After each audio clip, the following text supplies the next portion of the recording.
नमस्कार, भव्य भारत न्यूज में आप सभी दर्शकों का स्वागत है।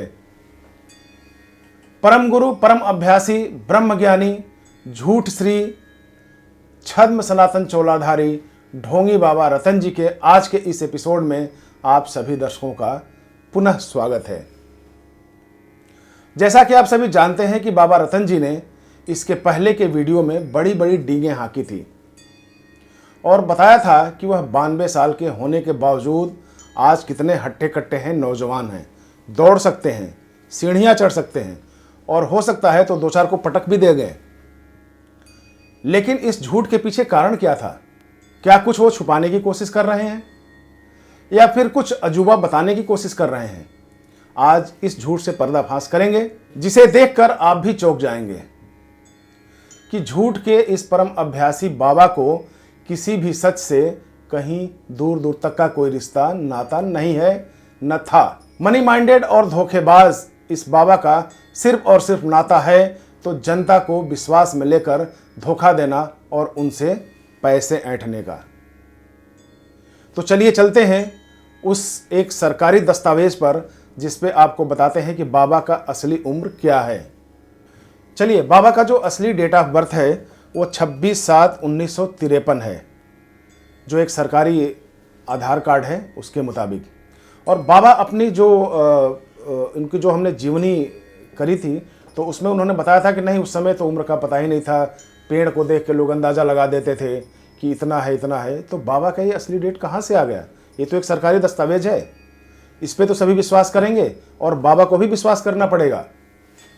तो इसके मुताबिक अगर हम देखें तो बाबा का असली उम्र हो रहा है 69 साल 4 महीने, यानी 70 साल भी पूरा नहीं हो रहे हैं। यानी कि बाबा जो अपनी उम्र बताते हैं वो 23 साल बड़ा बताते हैं।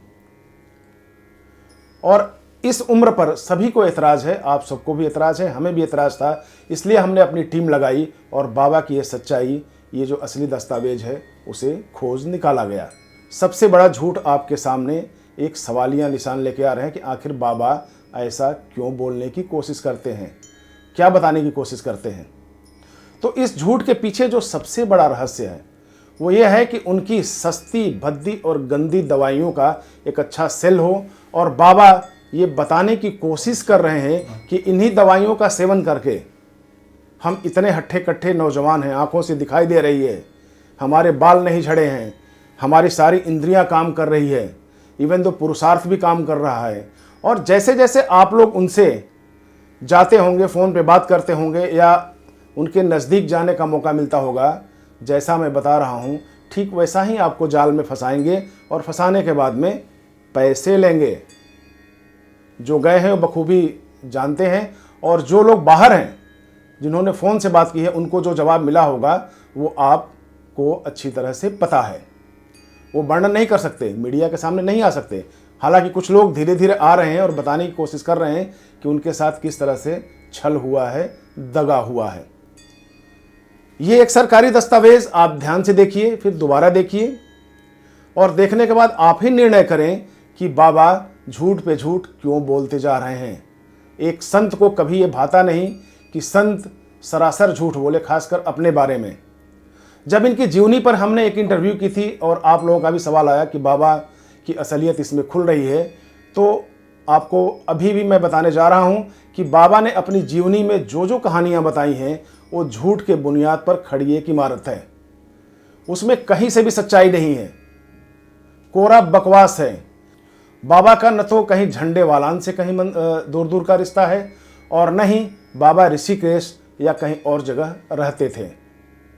बाबा सिर्फ और सिर्फ दिल्ली में पैदा हुए और वहीं इर्द गिर्द घूमते रहे। न कोई इनका चाहने वाला था, न कोई कुछ था। बाबा ने बाद में फिर धंधा शुरू कर दी सामान बेचने का, यानी कि जो आजकल जो स्टोर जैसे चलते हैं, तो बाबा ने बहुत पहले शुरू कर दिया था सामान बेचने के लिए। वो सामान बेचने की प्रथा में बाबा ने मेंबरशिप के जरिए सामान बेचना शुरू कर दिया। लेकिन इस बिजनेस में बाबा का पैसा नहीं लगा हुआ था, पैसा किसी और का था और चेहरा जो था वो सिर्फ बाबा का था। लेकिन धीरे धीरे बाबा उससे भी छल किए और एक दिन वहाँ से भी इनको धक्के मार के हटा दिया गया। बाबा ने फिर सोचा कि भाई धंधा तो हमारा चल नहीं रहा है, तो अब हम आगे क्या करें। फिर इनकी मुलाकात एक आयुर्वेद बनाने की जो जड़ी बूटियां बनाते हैं उनसे संपर्क हुआ और उनसे दवाइयां लेके इसी तरह के ढोंग करने लगे। बाबा पे यह भी आरोप है कि बाबा ने उस ज़माने में, यानी कि अब से कम 30-35 साल पहले की बात है, कि बाबा ने एक 80 रुपए की ताबीज़ बनानी शुरू कर दी। जैसा कि आजकल चैनल पे लोग बेचते हैं कि ये श्री यंत्र है, ये यंत्र है, आप इसको ले लीजिए। तो बाबा ने 80 रुपये के यंत्र को, इनके जो साथ रहते हैं वो बताते हैं कि बाबा ने एक 80 रुपये के यंत्र ताबीज़ बनाई और उस ताबीज़ को 2.25 लाख रुपए में 1,80,000 में बेचना शुरू कर दिया। बाबा की जब पोल खुली तो बाबा फिर वहाँ से भागे और फिर कहीं और गुप्त हो गए थे, गुप्तवास में चले गए थे, जिसको बाबा ये बताते हैं कि मैं तो सिद्धि के लिए गया था और मैं 1 लाख किलोमीटर की दूरी हमने तय कर दी थी। आज के एपिसोड में इतना ही। फिर पोल खोलती हुई 5वीं जो एपिसोड आएगी उसमें और भी आपको सही जानकारी मिलेगी कि बाबा की आगे की गतिविधि क्या रही है। तब तक के लिए नमस्कार।